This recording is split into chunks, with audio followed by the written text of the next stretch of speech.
आज अपने छोटे से गार्डन में कुछ नए मेहमान आए हैं और यकीन मानिए ये सिर्फ गार्डन की खूबसूरती ही नहीं बढ़ाएंगे बल्कि फ्लावरिंग और ग्रोथ में भी कमाल करेंगे। चलिए आपको दिखाते हैं ये आज की हमारी नर्सरी शॉपिंग। सबसे पहले हमने लिया है ये ड्वार्फ वैरायटी का टिकोमा प्लांट। अगर आपके पास छोटा सा टेरेस गार्डन है या छोटे से गमले हैं तो ये प्लांट आपके लिए बेस्ट है, क्योंकि हाइब्रिड यानी बड़े वैरायटी के टिकोमा प्लांट को जमीन चाहिए होती है, वहीं ये ड्वार्फ वैरायटी छोटे से गमले में भी भर भर कर फ्लावरिंग देता है। और इसकी सबसे अच्छी बात ये कई खूबसूरत रंगों में आता है। नर्सरी से प्लांट खरीदते टाइम एक बात का और ध्यान रखें, नीचे पॉलिथीन बैग को पलटकर जरूर देख लें। अगर जड़ें नीचे निकलकर जमीन में जा रही हो तो ऐसे प्लांट को बिल्कुल मत खरीदिए, क्योंकि बाद में उसकी ग्रोथ रुक जाती है। मिट्टी भी चेक कर लीजिए, अगर बालू रेत में है या चिकनी मिट्टी में है तभी आप प्लांट को खरीदें। रेड मिट्टी वाला प्लांट कभी ना खरीदें, क्योंकि उनके प्लांट जल्दी ही सूख जाते हैं। टिकोमा का प्लांट हमें 70 रुपए में मिला है। इसके बाद हमने लिया है बेगम बहार का प्लांट, जिसके नीले रंग के फ्लावर इतने खूबसूरत लगते हैं कि पूरा गार्डन खिल उठता है और इसकी हल्की हल्की भीनी खुशबू गर्मियों में गार्डन को फ्रेश बना देती है। ये सिर्फ नवंबर, दिसंबर और जनवरी में थोड़ी डोरमेंसी में जाता है, बाकी पूरे साल अच्छी फ्लावरिंग करता है। ये प्लांट हमें 70 रुपए में मिला है। थोड़ा सूखा और बेजान दिख रहा है, लेकिन कटाई छटाई और थोड़ी सी केयर करने के बाद ये फिर से हरा भरा हो जाएगा। बाद हमने लिया है ऑल टाइम लेमन प्लांट। ये हमें 150 रुपए का मिला है।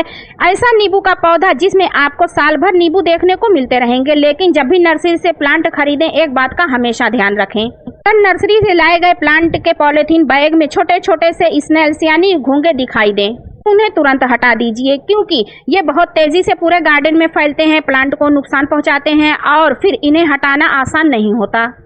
प्लांट खरीदते समय एक बात का और ध्यान रखें, प्लांट ग्राफ्टेड होना चाहिए, हेल्दी होना चाहिए या एयर लेयरिंग से तैयार होना चाहिए। प्लांट में कोई डाई बैक या फंगस नहीं होना चाहिए।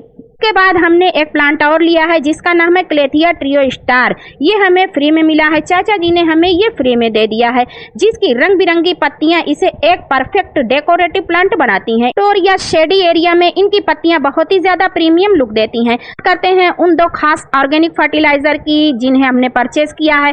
पहला है बोर्नमील और दूसरा है सिंगल सुपर फास्फेट। सबसे पहले बोर्नमील की बात करते हैं तो ये फ्रूटिंग और फ्लावरिंग प्लांट के लिए बहुत ही जरूरी फर्टिलाइजर है। इसमें भरपूर मात्रा में फास्फोरस और कैल्शियम होता है, जो पौधों की जड़ों को मजबूत बनाता है और कलियों की संख्या बढ़ाता है और ज्यादा फ्लावरिंग लाने में सपोर्ट करता है। खासकर गुलाब, गुड़हल, मोगरा और सभी फ्लावरिंग प्लांट में इसका रिजल्ट बहुत अच्छा देखने को मिलता है। आप इसे महीने में एक बार मिट्टी में गुड़ाई करके 1 से 2 चम्मच डाल सकते हैं, लेकिन ध्यान रहे महीने में एक बार इस्तेमाल ना करें। करके 1 से 2 चम्मच डाल सकते हैं, यानी ध्यान रहे ज्यादा मात्रा में इस्तेमाल ना करें। ग्रोथ और फ्लावरिंग और फ्रूटिंग को तेजी से बढ़ाने का काम करता है। इसमें फास्फोरस के साथ साथ सल्फर और कैल्शियम भी मिलता है, जो पौधों को हेल्दी बनाता है।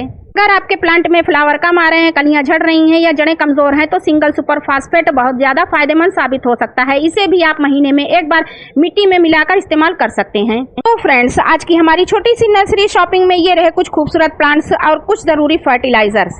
अब आप कमेंट करके बताइए इनमें से आपका फेवरेट प्लांट कौन सा है। और अगर आप भी अपने गार्डन को फूलों से भरना चाहते हैं तो वीडियो को लाइक कर दें, दोस्तों में शेयर करें और चैनल को सब्सक्राइब करना बिल्कुल भी मत भूलिए।